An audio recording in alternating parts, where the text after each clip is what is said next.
Hello, I'm Liz, one of Derry's reference librarians, and welcome to another episode of Misinformation Busters. Once a week, we tackle a rumor or a false or misunderstood story, and we try to separate fact from fiction.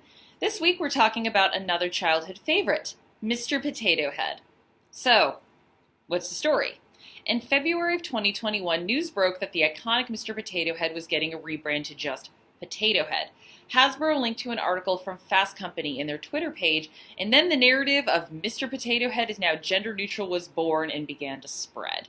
Or more interestingly, Mr. Potato Head has now been neutered. Don't remember having that part in my set. Joking aside, there was a backlash on social media, including multiple comments of people claiming that Mr. and Mrs. Potato Head were supposed to teach children gender roles, and that's why this change was bad. And then, of course, there was just the general fear of Mr. Potato Head is no more. So, what are the facts? First off, if you think that Mr. and Mrs. Potato Head are there to teach gender roles, I have some news for you about how kids, myself included, would play with these toys. Hey, a lot of hands where the eyes should be, and Mrs. Potato Head having a mustache. But to be serious, this is really a case of backlash based on poor reporting. I read the Fast Company article and a few other initial press releases, like from AP, and they really weren't clear about what Hasbro was doing, and these articles did make it seem like Mr. Potato Head was just going to be renamed Potato Head. However, if you look at Hasbro statements or articles in Adweek and Toy Insider, which did properly report this is clearly about the brand name rather than the toy itself. Hasbro confirmed that Mr. and Mrs. Potato Head aren't going anywhere, just the overall brand name is changing to Potato Head. This big change actually affects the Potato family sets more than anything. The set used to feature a mom, a dad, and a baby. The new sets will be more gender neutral and feature 2 adult bodies and 1 baby body, so kids can create a family that looks like theirs. 2 moms, 2 dads, a mom and a grandma, a dad and an older sibling, etc. I mean, not that they technically couldn't before, but this is a consciously inclusive move to reflect a changing society. Also, one thing I noticed while I was reading this was that this was not the first time Mr. Potato Head had changed with the time, even beyond the changes to his form, which, yeah, they used to use real potatoes. The first change came in 1987. There's an accessory that younger people may not be familiar with, Mr. Potato Head's pipe. Why? Because it was discontinued as a part of the Great American Smokeout. The second change came in 1992 when he was given a more active lifestyle to encourage kids to get outside and be more active. Not sure how you give a toy a more active lifestyle, but okay.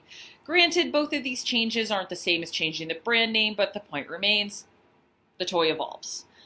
Also, good to remember that there have always been gender-neutral toys. Teddy bears, tops, slinkies, Play-Doh, Lego.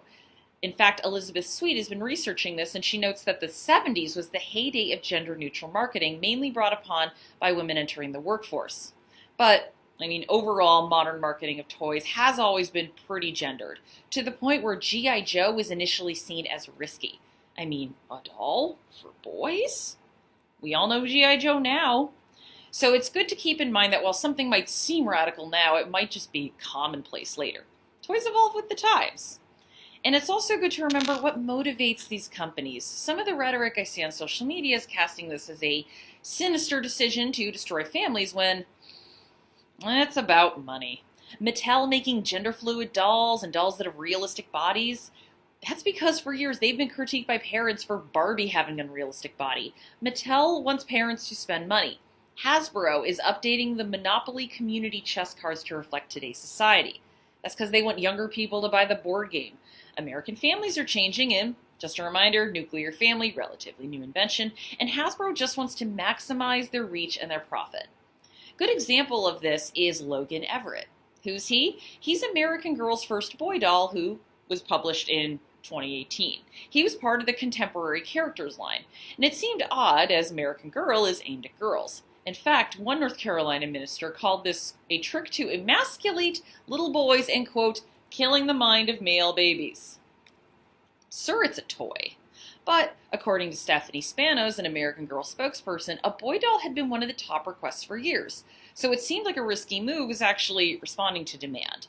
I should note that Logan is no longer available, but that is actually common for the modern contemporary Girl of the Year dolls.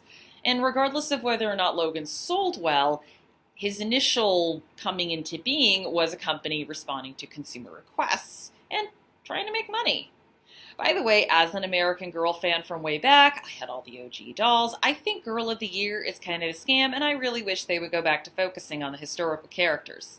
But apparently, doesn't make as much money. Bottom line, this stuff is usually about money and responding to society rather than influence it. And at the end of the day, adults seem to care more about the potato head change than kids. Kids just want to play. Anecdotally, I used to play with American Girl dolls and Star Wars toys. I had Barbies, I put them in my brother's Jeep, and I used my dinosaur toys to play Land of the Lost and Jurassic Park. And in turn, my brother would play with my American Girl doll accessories, including Samantha Parkington's pram, which he broke and still hasn't fully apologized for. Sorry, still sore subject. Thank you for watching, and as always, check for sources in the comments, or feel free to research using our EBSCO databases available through the library's website, or when in doubt, ask a librarian. And I'll see you next week.